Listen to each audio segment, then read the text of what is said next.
makna daripada kalam Al-Imam Al-Ghazali rahimahullah wa nafa'ana bi ulumih.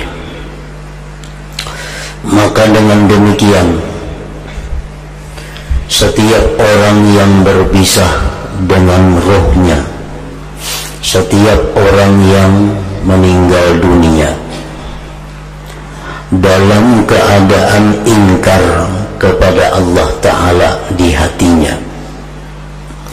dan nampak kebencian kepada perbuatan Allah di hatinya pada dipisahkannya antara dia dan keluarganya dan hartanya dan kekasihnya yang lain, niscaya kematiannya itu merupakan kedatangan kepada yang dibencinya dan berpisah dengan apa yang dicintainya. Nah, orang yang dicabut nyawanya dalam keadaan tidak suka kepada Allah, orang yang dicabut nyawanya dalam keadaan kecewa atas ketetapan Allah yang ingin memisahkannya dengan hartanya, dengan keluarganya, dengan orang-orang yang dicintainya. Nah, orang yang dicabut nyawanya dalam keadaan seperti yang demikian itu, maka dia berarti akan mendatangi kepada tempat yang dibencinya dan ia berpisah dengan apa yang dicintainya. Nah, di saat kita menghadapi kematian, di situ kita sudah tahu, diberitahu bahwa kita ini mati. Mungkin orang-orang di sekitar kita belum tahu, tetapi ini orang sudah diperlihatkan oleh Allah tanda-tanda kematian untuk dirinya. Antara lain bahwa diperlihatkan kepadanya tempat yang akan dia datangi, surga atau neraka. Nah, di saat itulah bahwa seseorang ini sudah berada dalam keadaan kepastian bahwa dia akan mati, akan berpisah dengan harta, keluarga, dan orang-orang yang dicintainya.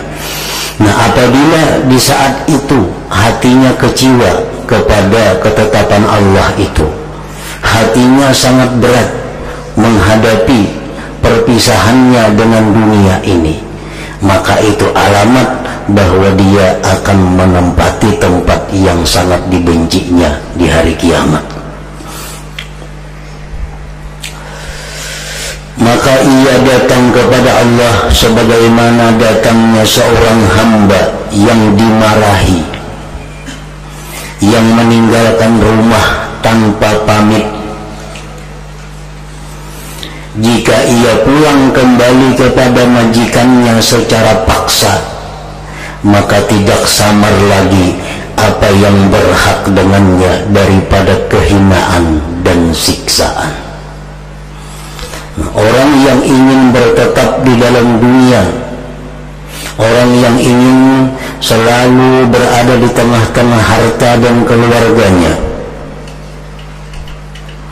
dan dia tidak ingin dimatikan oleh Allah, nah, maka orang ini andai kata dimatikan, maka dia sama halnya dengan seorang budak yang secara paksa dikembalikan kepada tuannya. Tentu dia akan mendapat kehinaan, mendapat hukuman daripada tuannya itu.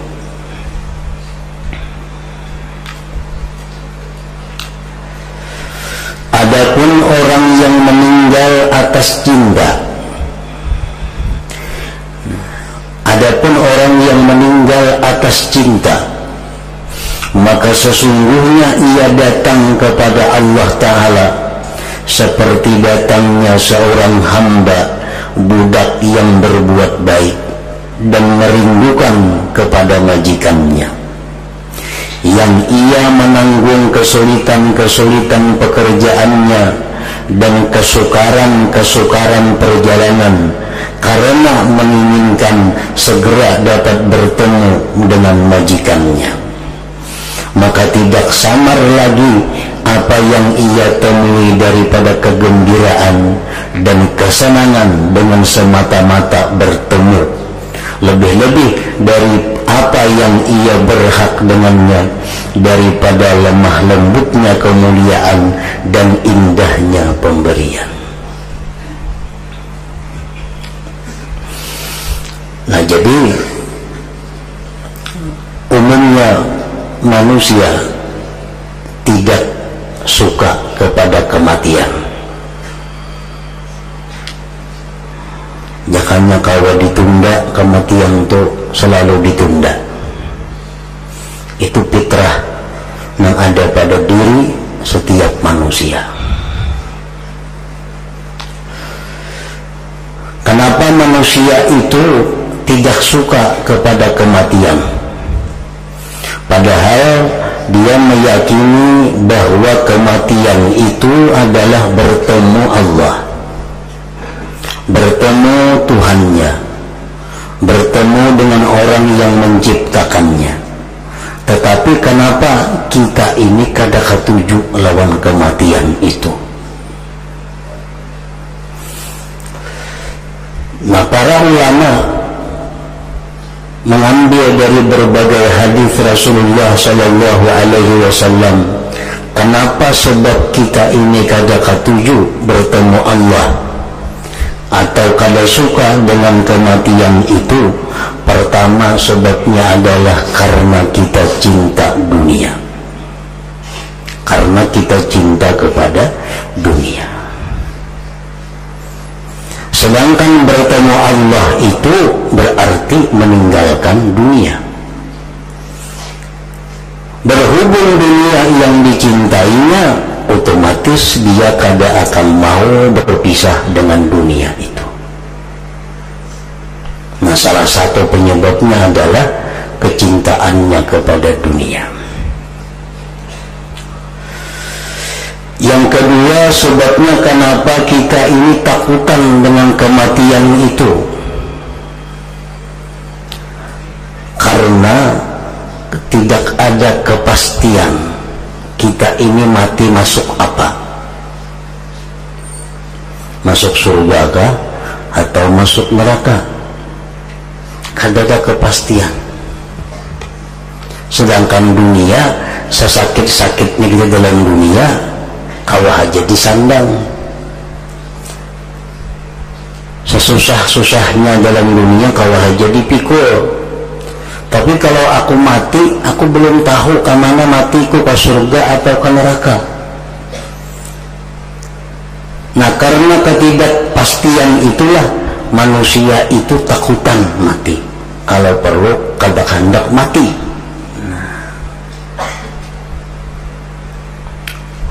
Yang ketiga, penyebabnya kenapa kita takutan mati itu karena kita merasa kada punya apa-apa di sana. Kada punya apa-apa. Jakanya kita nih di sana ada punya kebun, jaka di sana kita ada punya gedung, jika di sana kita ada punya semuaan, tentu kita kada akan takut mati. Di sana kita kada tahu, kita kada berisi rumah di sana, kita kada berisi keluarga, kada berisi kendaraan, kada berisi kebun. Maka pacang ke situ kita datang. Nah, oleh karena itu kita tahu kita kada berisi apa-apa, lalu kita takutan ke situ. Takutan ke situ. Sama halnya orang dalam penjara. Orang dalam penjara itu susah, makan terbatas, semuaan terbatas. Tapi ia tahu kalau keluar pada penjaranya bakal dibunuh orang, karena banyak sudah mahadang. Ini aku dalam penjara bagaimana kayak apa kasusahnya? Karena bila keluar pajang ada memahantam inya. Yang lebih parah pada penjara. Nah, sama hanya dunia ini adalah penjara. Susah dalam dunia ini. Tapi kalau kita tahu bahwa kalau mati lebih susah lagi, takutan kita mati. Nah, jadi itulah sebab-sebabnya kita takutan mati, karena kita kecintaan lawan dunia ini. Kedua, karena kita kadada kepastian mati masuk surga atau masuk neraka. Yang ketiga, kita kadang merasa berisi apa-apa di sana. Makanya ada seorang sahabat yang datang kepada Rasulullah Sallallahu Alaihi Wasallam. Ujar sahabat itu, wahai Rasul, kenapa ulun takutan mati? Dengan makna hadis dijelaskan bahwa ujar Nabi, dahulukan harta engkau, niscaya engkau tidak takut akan mati. Harta dahulu akan kirim ke sana, akan rumah di sana, mukar kebun di sana. Disiapakan semuaan di sana, niscaya kada takutan kita mati itu. Kayak apa kita maulah kebun di sana? Nabi kita bersabda, man qala subhanallah wa bihamdih, siapa yang berkata subhanallah wa bihamdih, warisat lahu nakhlatun bil jannah, ditanamkan bagi dia satu pohon kurma di surga. Nah, kita mengata sekali subhanallah wa bihamdih, itu batang pohon kurma kita ada di surga. 100 kali kita sehari 100 batang di situ. 100 kali sehari membaca 100 batang, kita menanam pohon kurma di situ. Nah, setahun berapa batang, berapa hektar pohon kebun kita di situ. Nah, Rasulullah bersabda lagi, man bana masjidan banallahu baitan fil jannah, banallahu lahu baitan fil jannah. Siapa yang membangun masjid di dalam dunia ini, ujar Nabi, Allah akan membangunkan dia gedung di dalam surga. Nah, makanya ujar Nabi, qaddim malaka, dahulukan harta engkau, kirim dulu ke sana, niscaya kita kada takut, kada benci akan kematian itu. Nah, berhubung kita ini kada ada persiapan apa-apa di sana, otomatis takutan kita mati, hendak hidup di dalam dunia. Maka bila parahatan kita hendak hidup dalam dunia, mati kita itu mati ngarannya su'ul khatimah, karena mati atas kecintaan kepada dunia.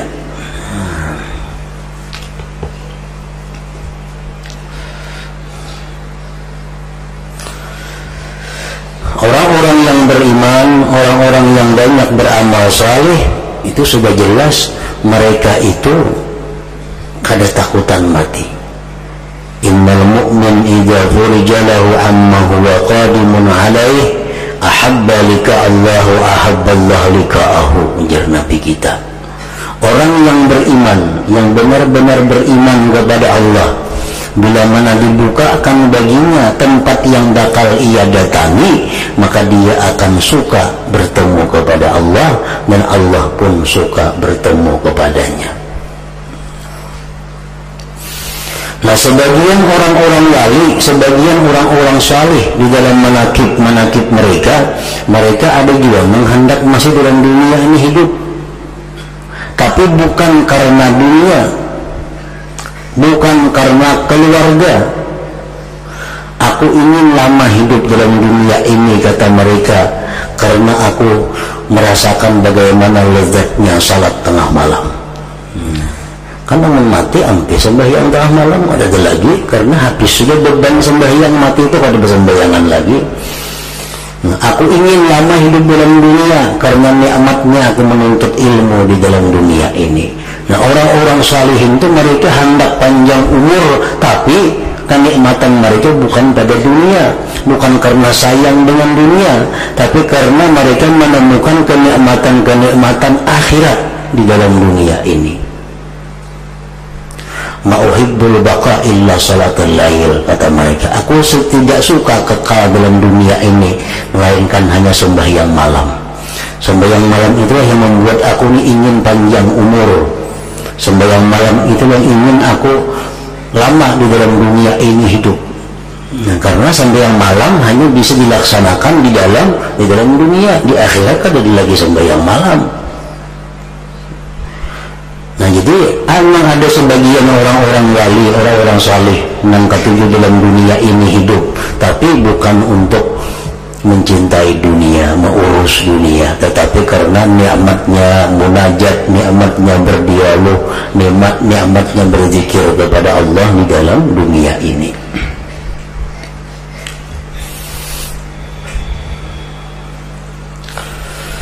Adapun akhir hidup yang kedua, yang mana ia di bawah yang pertama dan tidak membuat orang itu kekal di neraka.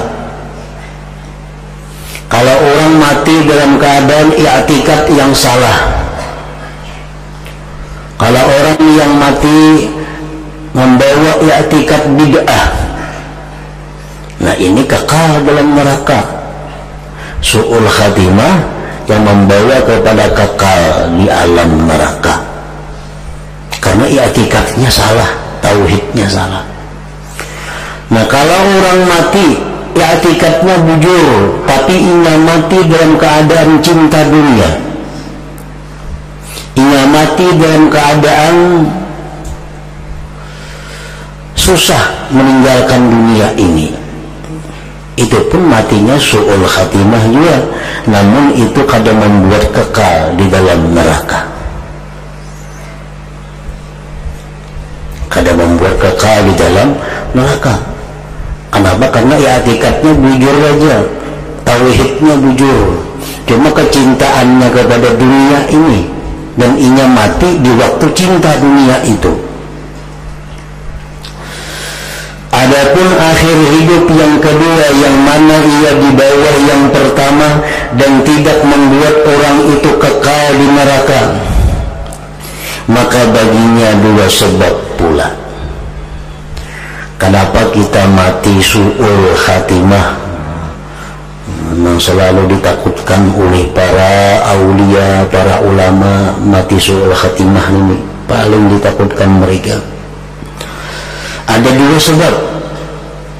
Yang pertama adalah banyaknya kemaksiatan.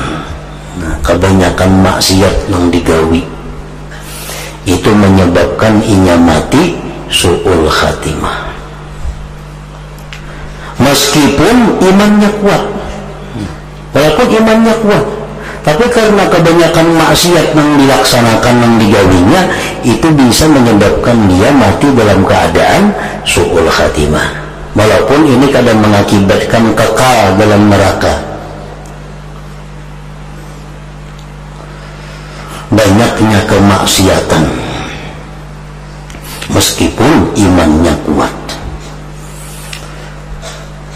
Pada umumnya seluruh maksiat membawa kepada kejahatan di akhir hayat, tetapi ada maksiat-maksiat tertentu, maksiat-maksiat yang khusus, yang sangat membawa kepada mati jahat itu.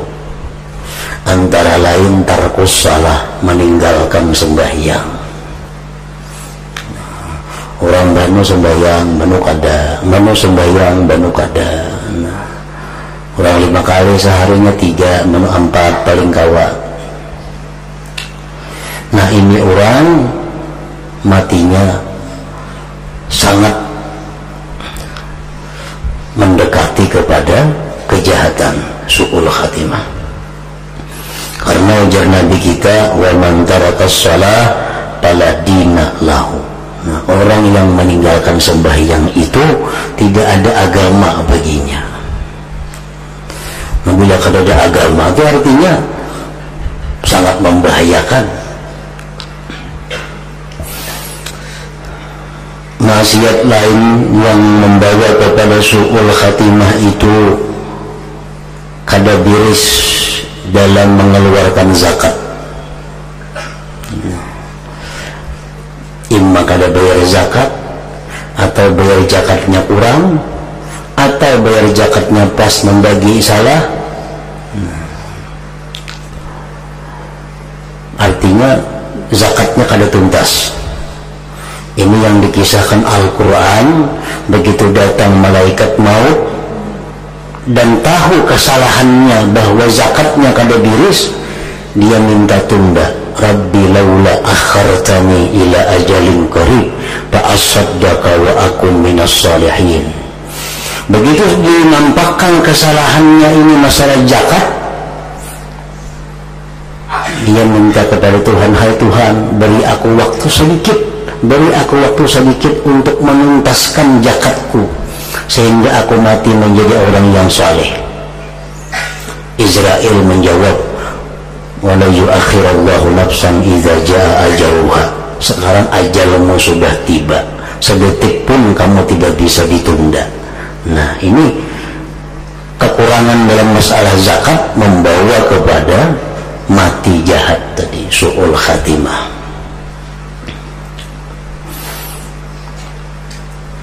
Dosa yang sangat mendekati kepada mati su'ul khatimah itu adalah antara lain meninggalkan haji dalam keadaan mampu untuk naik haji.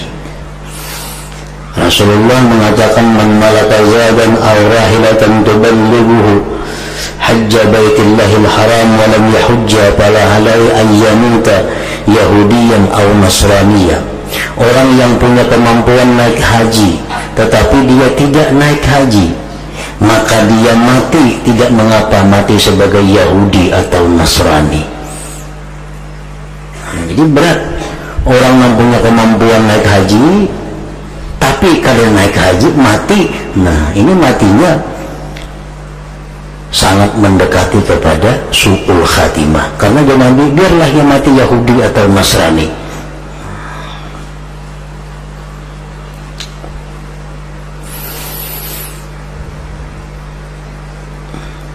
Ini maksiat khusus yang mendekatkan kepada su'ul khatimah. Antara lain lagi maksiat itu, ujar Nabi kita, arba'atu nafarin haqqun 'ala Allah alla yudkhilahumul jannah wa la yudhikahum na'imaha. Ada 4 golongan yang pasti Allah kada masukkan mereka ke surga dan kada Allah rasakan nikmatnya surga.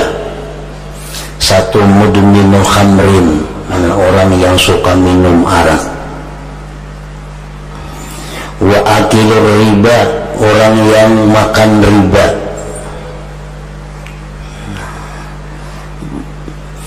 Dikiaskan makan riba, memakai riba sama aja, menunggang riba sama aja. Bukan hanya makan itu hanya bagian dari penggunaan. Kalau boleh aja makan aja duit bunga itu menukar sepeda motor boleh aja, sama aja juga makan lawan makan itu. Cuma Al-Quran mengatakan makan karena biasa keperluan itu kita makan. Nukar pakaian duit bunga riba sama aja juga. Kendaraan, rumah, sandal, mengapakah sama aja.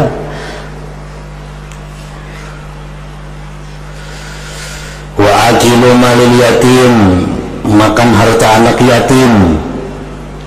Wal aqli walidayhi, orang yang durhaka kepada orang tua.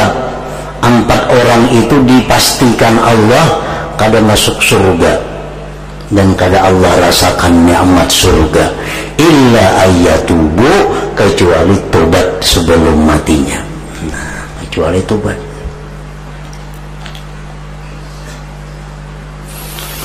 Minum arak,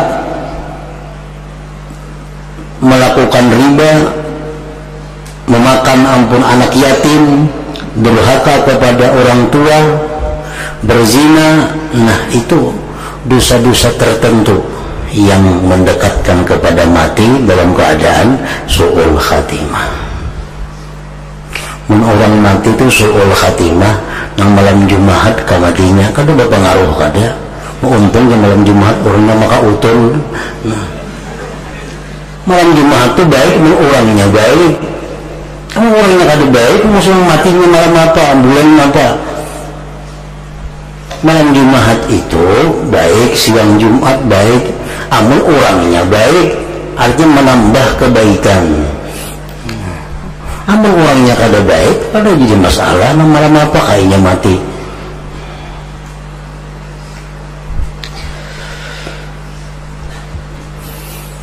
Ada hadis Nabi lagi yang ini dosanya mengarah kepada su'ul khatimah, anjur atar, adu domba. Ujar Nabi kita, la yadkhulul jannah namam. Nah, belakang itu tuh kalimatnya itu bahaya.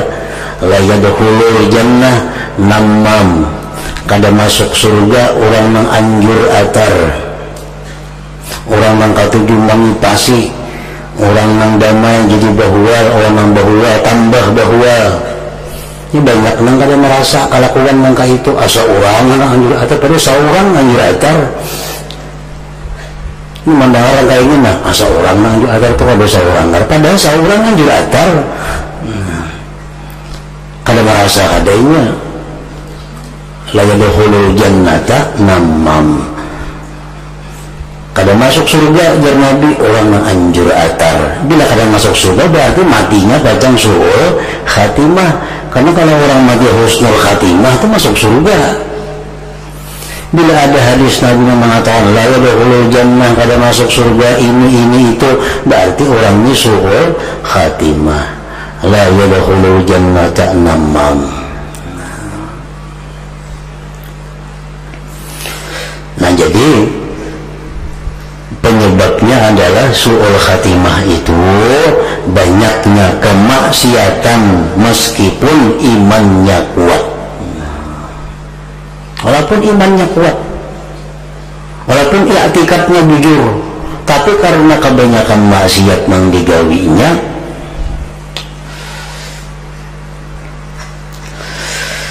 lalu mengakibatkan su'ul khatimah. Dan yang lain, sebab yang kedua adalah lemahnya iman. Meskipun sedikit berbuat maksiat, nah, orang ini imannya lemah, imannya kada kuat, imannya mudah goyah.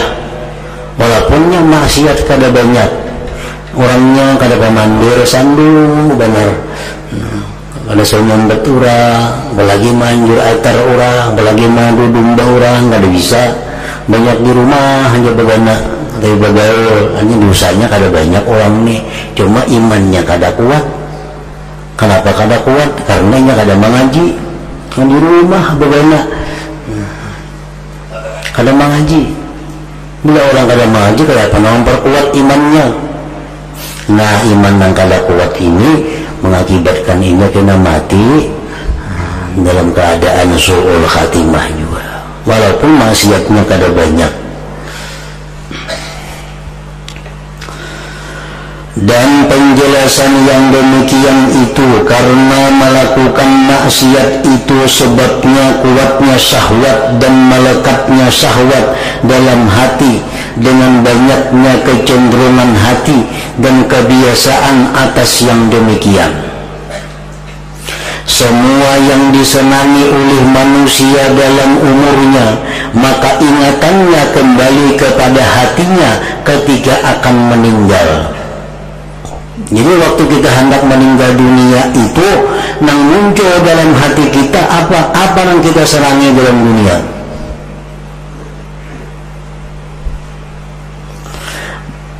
Semua yang disenangi oleh manusia dalam umurnya, maka ingatannya kembali kepada hatinya ketika akan meninggal. Amun orang senang mengucap la ilaha illallah, berapa sehari banyak mengucap la ilaha illallah, begitunya hendak mati kena kalimat itu mengingatnya. Amun orang siang malam kalkulator dikucap hendak mati, kena kalkulator rugi. Diingat di situ.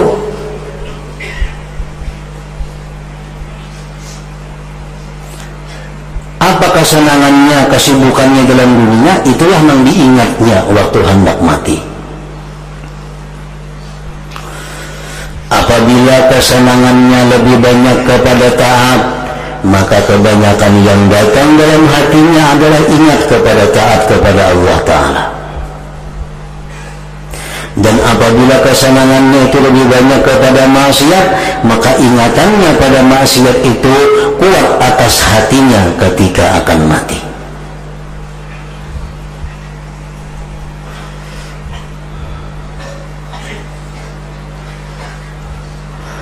Maka kadang-kadang rohnya itu dicabut ketika kuatnya syahwat dari kesenangan dunia dan maksiat dari maksiat-maksiat. Maka terikat hatinya dengan yang demikian, dan ia menjadi orang yang terbimbing dari Allah Ta'ala pada ketika dicabut rohnya itu. Maka su'ul khatimahlah orang ini. Jadi kada cukup kita berdoa hanya minta husnul khatimah kepada Allah, kada cukup kita hanya berdoa minta perlindungan daripada su'ul khatimah. Itu hanya salah satu cara. Tapi cara yang lebih penting lagi adalah mulai sekarang kita membiasakan menyenangkan sesuatu yang baik, yang taat. Bila ketaatan kita menjadi kesenangan kita, nah itu yang sangat membawa kepada husnul khatimah. Dan orang yang tidak mengerjakan dosa kecuali sekali-sekali, maka ia jauh dari bahaya ini. Nah, orang yang jarang melakukan dosa jauh daripada su'ul khatimah. Dan orang yang tidak melakukan dosa sama sekali, maka ia jauh sekali dari bahaya ini, su'ul khatimah tadi. Dan orang yang kemaksiatannya itu kuat atas dirinya, dan kemaksiatannya itu lebih banyak daripada taatnya, dan hatinya dengan kemaksiatan itu lebih senang daripada dengan taat, maka ini bahaya besar sekali pada dirinya. Orang yang kesenangannya bila dapat dunia, orang yang kesenangannya bila dapat maksiat. Nah, ini kesenangannya itu kan bila dapat dunia, wah luar biasa gembiranya. Nah ini ya, alamat kayak itu, alamat kita mati ingat kepada dunia.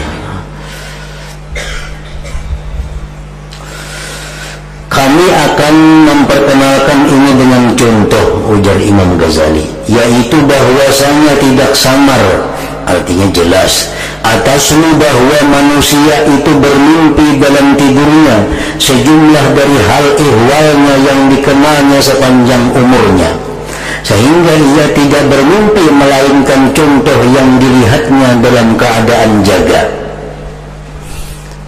Mimpi dan mimpi, sebagian besar sebabnya bermimpi itu adalah kita mengenal atau melihat atau mendengarnya di waktu jaga.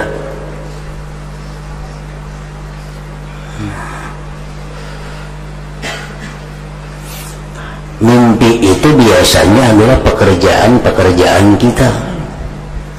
Kalau jauh daripada itu, orang yang hidup keseharian sebagai tukang, kadang mau mimpi jadi dokternya, ada mau, karena gajinya tukang, minta mimpi dari hubungan orang, bagaimana atau di mana membaiki rumah orang, karena pekerjaannya sehari-hari adalah tukang.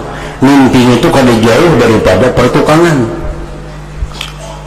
karena itu yang ia kenal, yang ia lihat, ia dengar, ia rasa setiap hari. Hatinya banyak ke sana, sehingga ia tidak bermimpi melainkan contoh yang dilihatnya dalam keadaan jaga. Dan sehingga anak yang menginjak dewasa murahid, yang bermimpi junub, bermimpi basah, itu tidak bermimpi melihat bersetubuh, bila mana ia belum pernah bersetubuh dalam keadaan jaga. Dan jika tetap ia seperti demikian dalam beberapa waktu, niscaya ia tidak melihat ketika bermimpi basah rupanya, bentuknya bersetubuh itu, karena kada pernah melihat dan merasakan di waktu kada guring bagaimana bersetubuh itu. Kemudian tidak samar bahwa seseorang yang menghabiskan umurnya memperdalam ilmu fikih, niscaya ia bermimpi tentang hal-hal yang berkaitan dengan ilmu dan ulama, lebih banyak daripada yang dimimpikan oleh seorang pedagang yang menghabiskan umurnya dalam perdagangan. Nah, orang yang berdagang itu mimpinya dalam perdagangan tuh bang. Ini ada mimpi ulama atau mimpi ilmu jarang benar adanya. Jarang adanya karena kehidupan sehari-harinya dalam perdagangan. Dan seorang pedagang bermimpi tentang hal-hal yang berkaitan dengan perdagangan dan sebab-sebabnya lebih banyak daripada yang dimimpikan oleh seorang dokter dan seorang ahli fikih.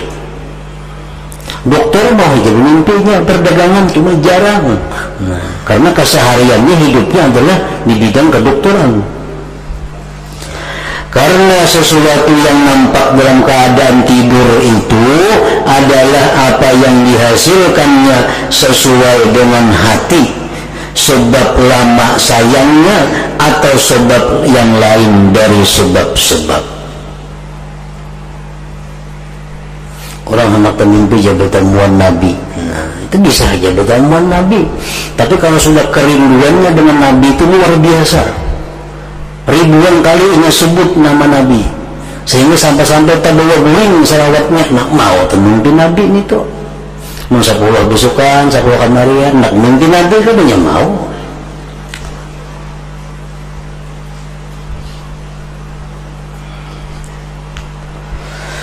Mati itu menyerupai tidur, akan tetapi mati itu melebihi tidur. Dan tetapi sakaratul maut dan yang mendahulunya dari pingsan itu mendekati tidur. Nah, sakaratul maut itu kayak orang tiuri. Maka yang demikian itu mengharuskan mengingat apa yang disayangi oleh hati. Dan sakaratul maut itu apa yang kita ingat? Nah, apa yang disayangi hati itu yang diingat. Dan kembalinya kepada hati. Dan salah satu sebab yang menguatkan berhasilnya ingatan dalam hati itu adalah lamanya sayangnya hati. Lawas kita menyayangi sudah dalam itu nah, pengalih benar membuangi terbawa ke mati ini tuh. Lama sayangnya hati dengan perbuatan-perbuatan maksiat dan taat itu juga menguatkan yang demikian. Orang yang katujunya beribadah, katujunya taat, katujunya menuntut ilmu, katujunya berzikir. Nah begitu ia hendak mati, itu kan keingatan. Nah kayak apa aku lagi menuntut ilmu, kayak apa aku lagi sembahyang duha, kayak apa aku lagi sembahyang tahajud. Maka selama ini aku tuju sembahyang itu rami, sembahyang itu. Nah, hendak mati itu ingatannya. Karena waktu disigar itu kenyamanannya, itu yang disayanginya. Nah, maksiat pun kayak itu juga, dunia pun kayak itu juga. Napa yang kita sayangi, napa yang kita urusi hari-hari, pasti itu nanti timbul dalam sakaratul maut. 1000 mengenalkan la ilaha illallah di talinya, kan ada pengaruh. Kenapa? Hatinya sibuk dengan mengatakan, memikirkan apa yang ditinggalkannya.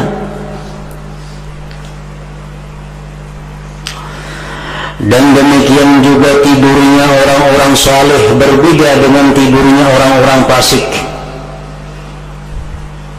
Karena kesehariannya belain. Maka kuatnya sayang hati itu menjadi sebab pada tergambarnya bentuk perbuatan jahat dalam hatinya, dan hatinya cenderung kepadanya. Maka kadang-kadang barangkali ruhnya itu dicabut atas perbuatan yang demikian. Di waktu mengingat maksiat, di waktu mengingat dunia, mati. Nah, kadang-kadang bisa rahatan itu dicabut. Maka keadaan yang demikian itu menjadi sebab su'ul khatimah.